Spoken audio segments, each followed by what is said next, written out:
Di sebuah kamar hotel, seorang pejabat pajak telah melakukan korupsi besar-besaran. Dia lalu menelepon temannya untuk segera menyiapkan pelariannya ke negara Vietnam agar dia tidak tertangkap polisi. Namun tiba-tiba, 3 orang bertopeng masuk ke kamarnya dan membunuh si pejabat korup itu dengan cara menyuntikkan obat-obatan hingga overdosis. Mereka kemudian menaburkan obat-obatan itu di meja untuk mengelabui polisi.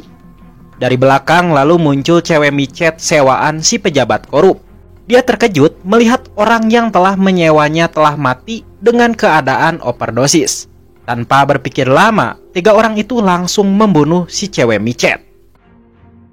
Mereka kemudian meninggalkan tempat itu dan pergi ke penjara sambil mengenakan kembali pakaian napi.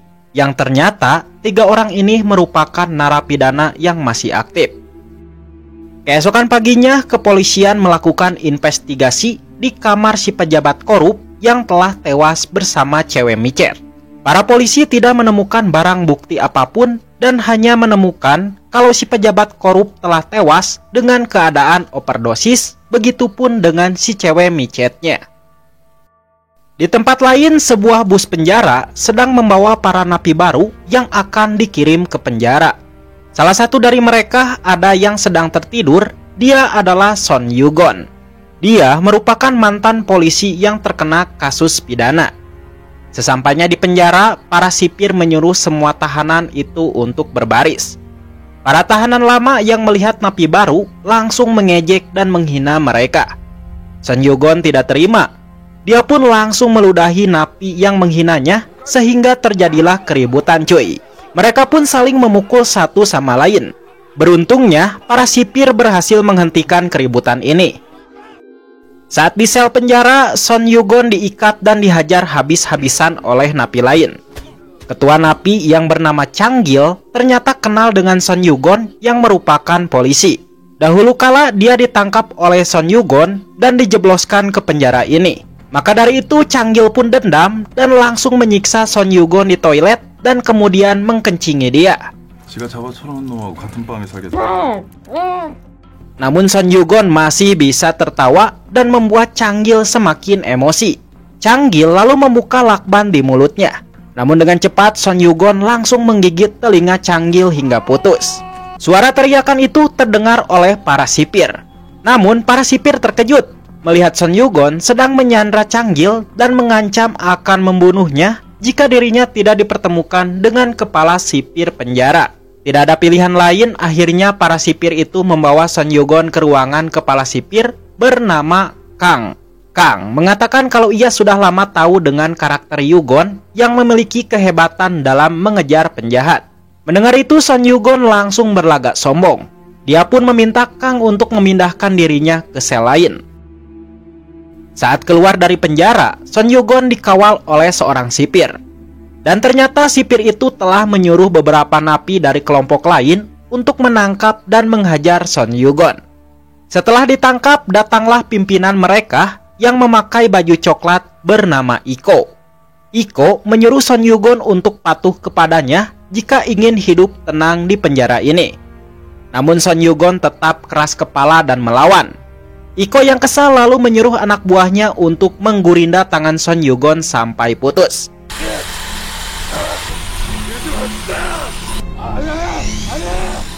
Son Yugon pun ketakutan dan menyerah. Dia berjanji akan patuh kepada mereka. Hingga akhirnya Iko melepaskan Son Yugon sembari meledeknya karena Son Yugon terlihat telah ngompol di celana. Para sipir kemudian memasukkan Son Yugon ke ruangan isolasi selama 20 hari karena telah berbuat kerusuhan. Keesokan paginya, seorang penjaga menceritakan siapa sosok Iko sebenarnya kepada Son Yugon. Penjaga itu bercerita bahwa Iko merupakan mantan bos mafia yang memiliki banyak jaringan di luar sana. Dia memberitahu Iko itu sangat kejam dan kepala penjara dibuat tidak berdaya oleh Iko. Bahkan Iko juga pernah mencongkel mata salah satu napi dengan sadis dan kemudian memakannya. Sementara itu Iko sedang membaca koran soal kasus pejabat pajak yang telah mati sebelumnya. 2 petugas penjara lalu datang menghampiri dan memberikan hormat kepadanya. Iko lalu memberi segepok uang kepada dua petugas itu. Salah satu petugas lalu menceritakan soal identitas Son Yugon kepada Iko. Son Yugon ini merupakan mantan polisi yang dipenjara karena telah menerima suap dan kasus tabrak lari. Polisi itu juga memberitahu kalau Son Yugon dikenal sebagai polisi yang sangat kejam dan dijuluki sebagai utusan neraka. Siapapun yang menjadi targetnya pasti akan tertangkap. Singkat cerita, 20 hari kemudian, Son Yugon dikeluarkan dari ruangan isolasi. Dia sangat senang karena bisa menikmati lagi udara segar. Dia lalu bertemu dengan mantan anak buahnya di kepolisian yang dipenjara di sini. Dari belakang kemudian muncul Changgil yang lagi-lagi mengejek Son Yugon. Son Yugon yang kesal langsung mengambil tongkat petugas dan hampir memukul Changgil. Iko lalu menghampiri mereka berdua.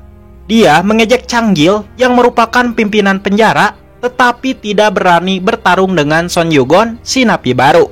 Iko lalu menawarkan mereka berdua untuk bertarung, dan siapa yang menang akan menjadi senior di penjara. Son Yugon menyetujui tawaran itu. Dan jika Son Yugon menang, dia ingin ditraktir 4 ekor ayam goreng, dan dia ingin pindah ke ruangan 84. Changgil terpaksa menyetujui tantangan itu, karena jika dia lari, maka dia akan dipermalukan oleh napi lain. Sebelum bertarung, Iko meminta izin dulu kepada seorang sipir agar tidak mengganggu pertarungan Sogyun dengan Changgil. Pertarungan pun dimulai. Sogyun langsung menendang Changgil dan memberikan beberapa pukulan. Changgil membalas pukulan itu tapi tidak mempan. Son Yugon mengeluarkan jurus tendangan maut dan berhasil memenangkan pertarungan itu. Para napi pun langsung bersorak bahagia karena malam ini mereka semua akan ditraktir makan ayam goreng. Sesuai janjinya, Iko memberikan semua para napi makan ayam goreng. Son Yugon dengan lahap memakan ayam goreng dan mengejek Changgil beserta anak buahnya. Changgil yang mukanya babak belur hanya terdiam dan tidak berani menjawabnya. Son Yugon kemudian dipindahkan ke ruangan 84, tempat para napi bisa merasakan kedamaian. Dan siapa sangka Son Yugon ditempatkan bersama orang-orang yang merupakan pelaku pembunuhan kepada pejabat korup sebelumnya. Di tempat lain, Iko mendapatkan telepon dari rekan bisnisnya yang bernama Dr. Kim. Kim mengatakan kalau ia memiliki tugas baru untuk Iko. Keesokan paginya di sebuah restoran, Dr. Kim menemui kepala penjara Kang. Dia lalu menyerahkan buku rekening kepada Kang dan berkata agar memberikan setengah uangnya kepada Iko. Ternyata Kang telah bersekongkol dengan Kim dan para napi yang dipimpin oleh Iko. Dr. Kim kemudian memberikan amplop besar yang berisi dokumen-dokumen dan detail pekerjaan yang harus dilakukan oleh Iko dan kelompoknya. Dr. Kim lalu pergi. Semenjak di sel barunya, Son Yugon kini bekerja di dapur bersama anak buahnya Iko. Son Yugon menyadari bahwa orang-orang yang ada di sini bukanlah orang sembarangan. Ada mantan militer dan seorang dokter yang telah melakukan malpraktek. Beberapa jam kemudian, Kang yang baru pulang menemui Iko. Dia lalu memberikan amplop yang diberikan dari Dr. Kim yang berisi detail pekerjaan. Kepala Kang memberitahu kalau mereka tidak bisa melanjutkan kerja sama ini lagi. Kang berkata dirinya sedang diawasi oleh pimpinan besarnya. Mendengar itu, Iko tidak takut dan tidak peduli. Dia lalu membaca detail pekerjaannya yang telah diberikan oleh Dr. Kim. Ternyata kelompok ini akan menjalankan perampokan terhadap gudang sitaan barang bukti kepolisian. Salah satu anak buah berkata kalau mereka membutuhkan ahli peledak dalam misi ini. Dan di antara mereka tidak ada yang ahli dalam peledak. Iko yang memiliki kenalan banyak, dia pun langsung merekrut seorang ahli peledak dari penjara lain. Malam harinya, kelompok Iko dibangunkan oleh sipir untuk segera menjalankan misi perampokan. Iko yang tertidur melihat itu dan merasa curiga kepada mereka. Kelompok Iko kemudian meledakkan gudang tempat barang sitaan kepolisian disimpan. Mereka lalu menghabisi semua penjaga di sana satu persatu. Dengan mudah mereka membuka berangkas yang telah dikunci dan berhasil merampok semua barang sitaan itu. Hingga akhirnya kelompok Iko berhasil merampok barang-barang itu. Saat di dalam mobil, seorang supir mereka ternyata berkhianat dengan mencoba mengambil uang curian. Tapi dia gagal dan berhasil melarikan diri dari mobil. Di tempat lain, Kang menyimpan barang bukti pembicaraannya dengan Dr. Kim. Seorang petugas kemudian datang dan melaporkan bahwa salah satu napi telah berhasil kabur tadi malam. Si petugas juga memberitahukan kalau inspektur lapas yang bernama Baek akan datang ke penjara ini. Mendengar itu, Kang langsung menampar si petugas. Dia takut inspektur Baek mengetahui masalah napi yang kabur ini. Beberapa jam kemudian, inspektur Baek datang ke penjara. Para petugas langsung berhamburan ketakutan menyambut dia, termasuk dengan Kang karena kaburnya seorang napi. Inspektur Baek yang merupakan mantan seorang jaksa sudah mengendus mereka yang terlibat suap dengan para napi. Dia lalu mengecek setiap ruangan penjara, termasuk dengan kebun kesayangan milik Iko. Semua anak buah Iko langsung memberikan hormat kepada inspektur Baek. Namun Iko yang memiliki kekuasaan tidak mau hormat kepada Baek. Tentu saja hal ini membuat Baek marah besar dan menyuruh dia untuk hormat. Baek mengatakan kalau dulu dia pernah menghajar Iko saat menangani kasus kriminalnya. Inspektur Baek lalu mengambil tongkat, bersiap memukulinya. Dan Iko bersiap mengambil gunting rumput untuk melakukan perlawanan. Tiba-tiba, Son Yugon membuat kerusuhan dan membuat dirinya dipukuli oleh petugas. Gara-gara peristiwa ini, Inspektur Baek tidak jadi memukuli Iko dan pergi dari sana. Iko yang melihat keberanian Son Yugon langsung merasa kagum. Berbeda dengan anak buahnya yang ketakutan atas kedatangan Inspektur Baek.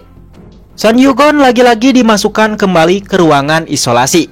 Setelah Inspektur Baek pergi dari penjara, kepala Kang menatap tajam ke arah Iko. Dia sudah mulai muak dengan perilaku Iko yang mulai menjadi sok penguasa di penjara ini.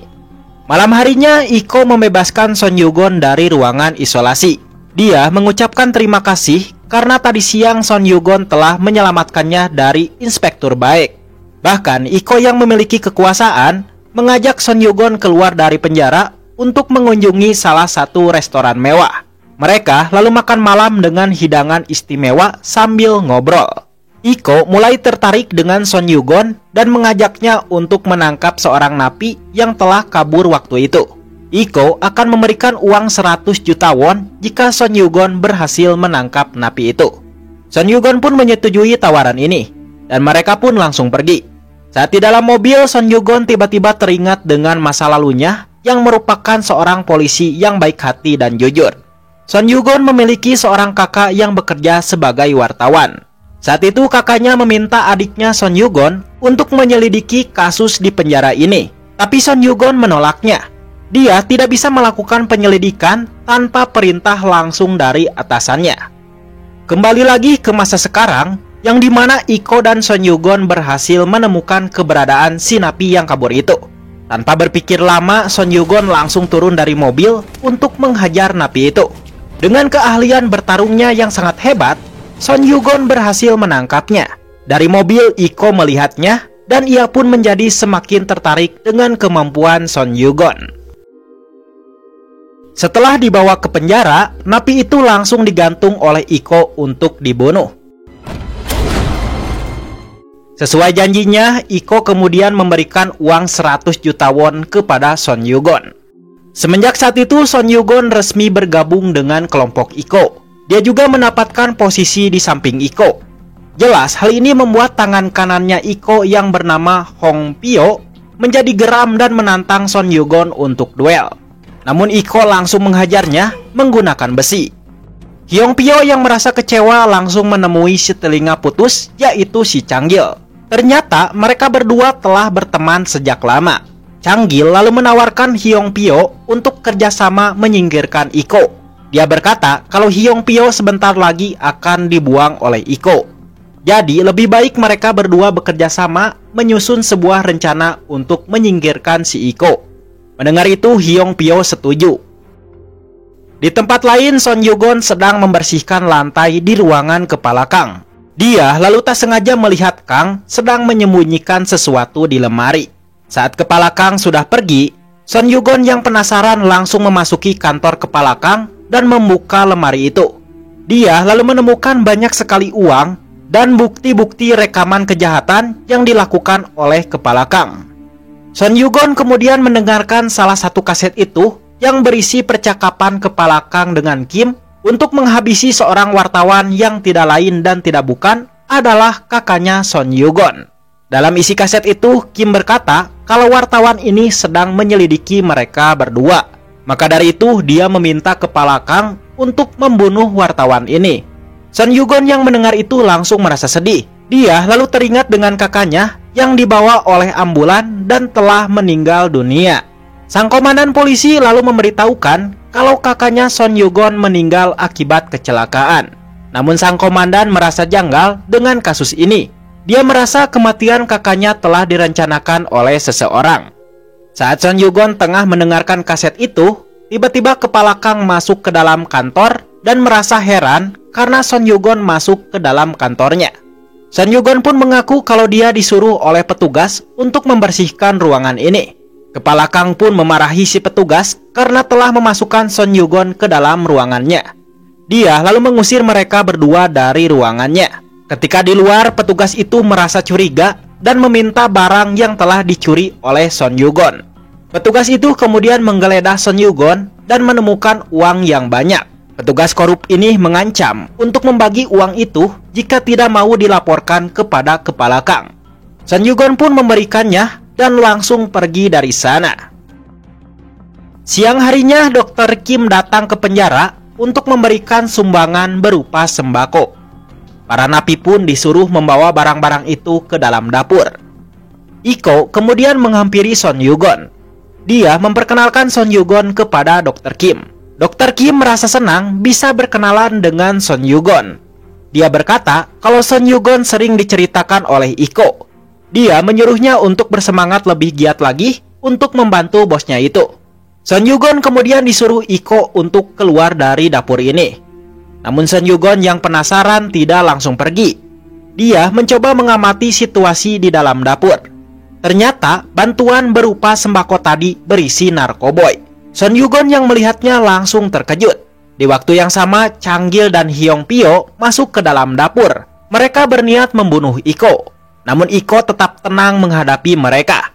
Dia lalu menyiramkan air sup kepada anak buah Changgil yang membuatnya langsung kepanasan. Iko yang kejam kemudian menggertak mereka semua dengan cara mencongkel mata anak buahnya Changgil dengan sendok.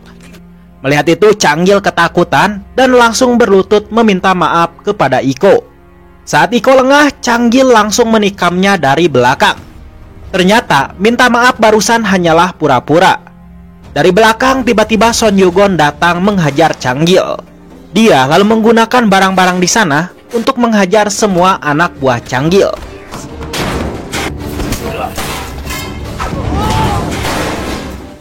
Setelah lama bertarung, Son Yugon mulai kewalahan menghadapi mereka semua.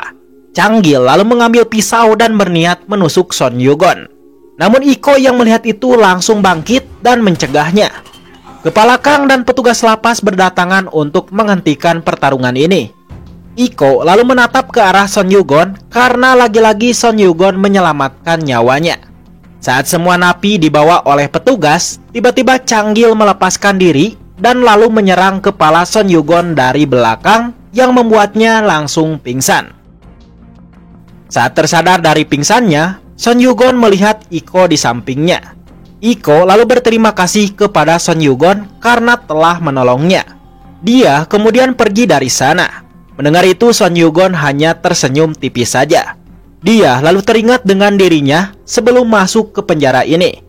Yang ternyata Son Yugon adalah polisi yang ditugaskan untuk menyamar dan mengungkapkan kasus yang telah merenggut kematian kakaknya. Keesokan paginya, Changgil dibebaskan dari sel isolasi dan akan dipindahkan ke penjara lain. Namun di tengah perjalanan, tiba-tiba petugas sipir menurunkan dia dan meninggalkan Changgil sendirian. Secara mengejutkan, dari belakang muncul anak buah Iko yang langsung menabrak Changgil hingga tewas. Iko kemudian mengumpulkan semua anak buahnya. Dia berkata bahwa salah satu dari mereka ada yang berkhianat. Hyong Pyo langsung bersujud meminta maaf karena telah bekerja sama dengan Changgil untuk menyerang Iko waktu itu. Namun Iko tidak memaafkannya. Dia langsung menyuruh Son Yugon untuk mengeksekusi Hyong Pyo dengan cara memotong tangannya menggunakan gurinda. Son Yugon kemudian menghampiri Iko yang sedang santuy di menara. Iko berkata bahwa di tempat ini dirinya merasa bebas dan berkuasa. Dia lalu memberikan pelajaran penting kepada Son Yugon, yang dimana jika menjadi seorang pemimpin, maka kau harus menghabisi dulu kepalanya. Di tempat lain, Inspektur Baek memberikan peringatan kepada Kepala Kang. Dia berkata kalau kekayaan dan kemewahan atas nama istrinya kini telah terbongkar oleh polisi. Sementara Son Yugon dan para napi sedang sibuk membersihkan sampah dalam kegiatan sosial. Di tengah kesibukannya, Son Yugon naik ke atas untuk menghampiri seorang petugas. Dia lalu menyuap petugas itu agar dia bisa pergi beberapa menit. Son Yugon kemudian memasuki sebuah gudang kosong untuk bertemu dengan komandannya. Dia lalu memberikan kaset bukti kejahatan Iko dan para napi lain, yang dimana Iko bisa melakukan aksinya ini berkat Dr. Kim yang bertugas sebagai pencari klien, lalu Kepala Kang sebagai perantaranya. Malam harinya, Iko bersama kelompoknya akan menjalankan misi. Son Yugon juga diajak dalam misi ini. Namun di tengah perjalanan, Son Yugon menelepon komandannya untuk memberitahukan bahwa Iko akan melakukan kejahatan di sebuah pabrik. Setelah mendapatkan informasi penting ini, si komandan langsung mengerahkan ratusan polisi untuk menyergap Iko dan pasukannya di sebuah pabrik. Namun sesampainya di pabrik, para polisi tidak menemukan Iko di sana. Yang ternyata Iko telah pergi ke tempat lain sambil membawa Inspektur Baek yang telah tertangkap. Iko berkata kalau ia akan menyingkirkan orang-orang yang berani mengusiknya. Lalu dengan kejam, Iko memasukkan Inspektur Baek ke dalam penggilingan hingga tewas.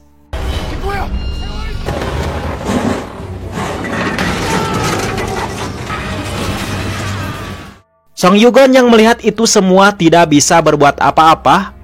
Dia takut identitasnya terbongkar oleh Iko.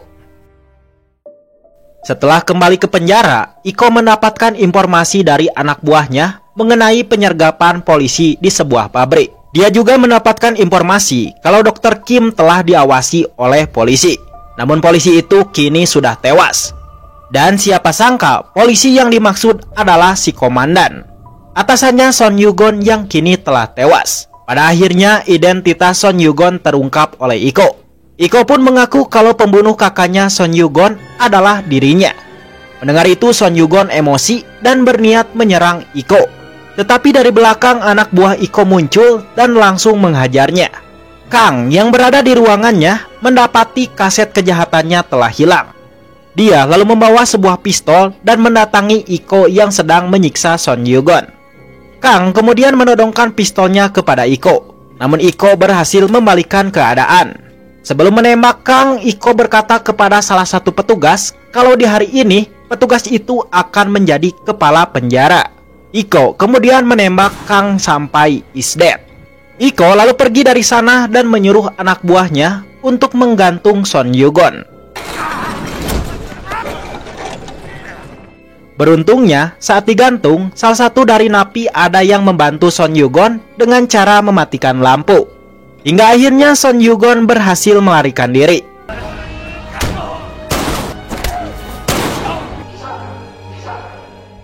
Lalu dia mulai beraksi untuk balas dendam kepada Iko.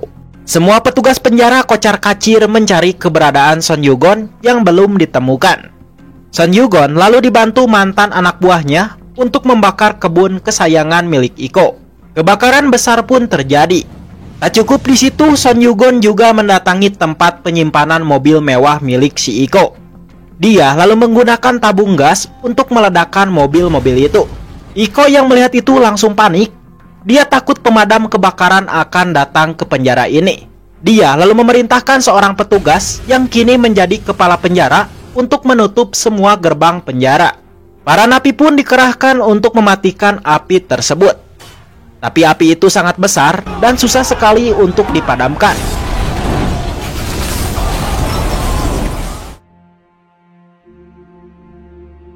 Dari luar, ratusan mobil polisi dan mobil pemadam sedang menuju penjara itu. Son Yugon kemudian muncul di atas menara sambil menembak sembarang ke arah Iko. Dia menantang Iko untuk duel 1 lawan 1 tanpa memakai senjata. Dengan tatapan dingin, Iko membawa linggis dan berjalan menuju menara. Son Yugon lalu berkata, bagaimana perasaanmu saat melihat kerajaanmu kini telah hancur lebur? Mendengar itu, Iko marah besar dan langsung menyerang Son Yugon. Tetapi Son Yugon kembali membalas serangan itu. Dia lalu menyeret Son Yugon ke pinggir menara dan berkata kalau saat ini adalah akhir bagi Iko. Namun Iko masih bisa melawan dan berhasil memojokkan Son Yugon. Saat Iko akan membunuhnya, tiba-tiba pasukan polisi muncul dan menyuruh Iko untuk meletakkan senjatanya. Iko tidak mau. Dia berkata kalau dirinya adalah raja di penjara ini. Namun Son Yugon yang melihat Iko telah lengah langsung menyerangnya dan memukul wajah Iko berkali-kali. Dari bawah, komisaris polisi berteriak meminta Son Yugon menghentikan ini. Dia berkata kalau misi Son Yugon telah selesai.